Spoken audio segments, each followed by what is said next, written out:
So this is going to be like a two-part behind the hoop because this is a hoop that I am revisiting. So I'm going to show it to you right now, and then I'm going to work on it, add some more boho, and I'll show it to you again when I've really finished. So first, let's check out the hoop guts. We have a lot of thread, very simple. It's a light hoop. This is one that I didn't use my sewing machine, but I layered. This part here is thicker because it's layers of fabric here. So I have like a lot of thickness there.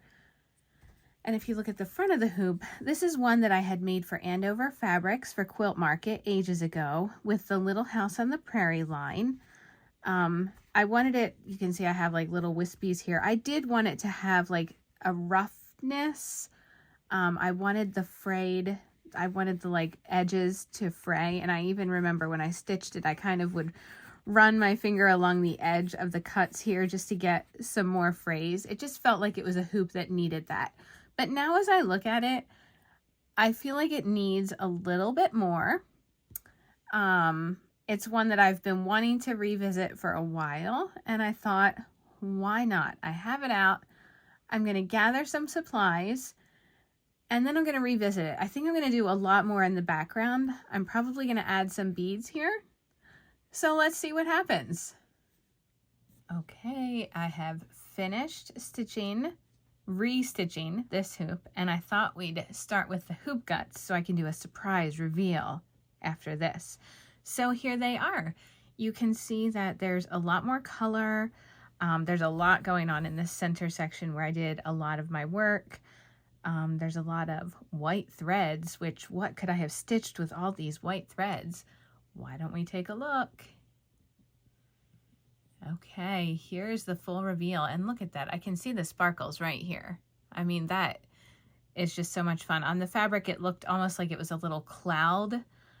So I added the clear sequins there to give it some sparkle. Up here, I'm going to try and show you at an angle. Right here, I added stacks of beads and sequins. So what else did I change? The covered wagon, before I had just outlined it, and I wanted to make it more visible so you could see it better. So I did satin stitching there. I added these two sections of stacked beads. You can see here from the side, more stacked beads. I hope that shows up for you. Lots of tiny sequins. And actually, while we're talking about the sequins, I'm going to pause there for a second to tell you about the sequins. So these are just from my stash. This is a company that's not even around anymore, but these are 3mm silver lined Kelly green bugle beads. I really love these bugle beads. However, I absolutely hate stitching with them. I have barely any needles. Like, I have gone through my entire thing of needles. There are not needles that I have that work with these beads. And so I have this one very bent, teeny tiny little needle here that I hold on to for whenever I need to stitch with these beads. So this is the only needle I have found. I don't even know what size it is. It's just the only one that I can get that works with the bugles. I normally use bugle beads that are a little bit bigger, but sometimes for these tiny little bits of grass along here, a bigger bugle bead, I didn't want it to stand out as much. You can see right here I have the longer bugles compared to these teeny tiny ones. These are a little bit better to find a needle to fit through, but these teeny tiny ones, for all the times that I use them, it's always a headache. So even though I use them a lot, I don't always love using them. Okay, so what else did I do? You'll see I used this is the DMC Cotton Redders mat. It's a thicker thread. It's like a tapestry wool, but without the fluffiness of a tapestry wool.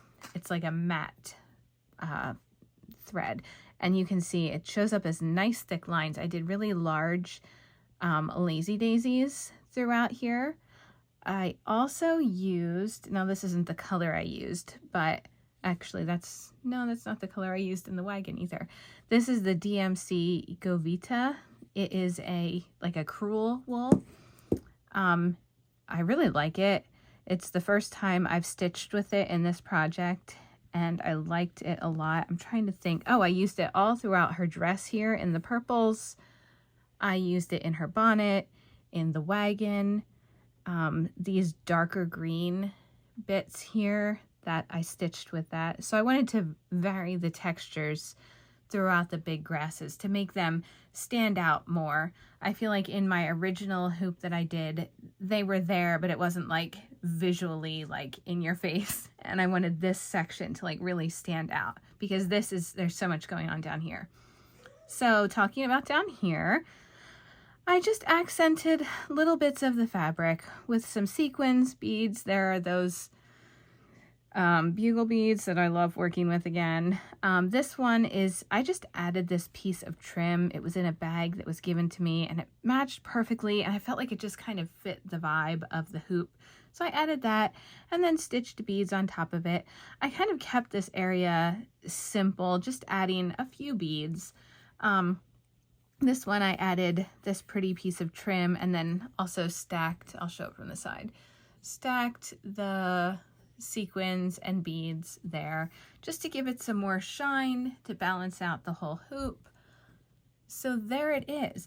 Now this hoop, I thought I had stitched it for Quilt Market, and then I went back and looked at my notes, and this is one that I actually did back in 2016. So what is that, like 7 years ago? I forgot that I did this for it was a tutorial that was posted on the Little House on the Prairie website.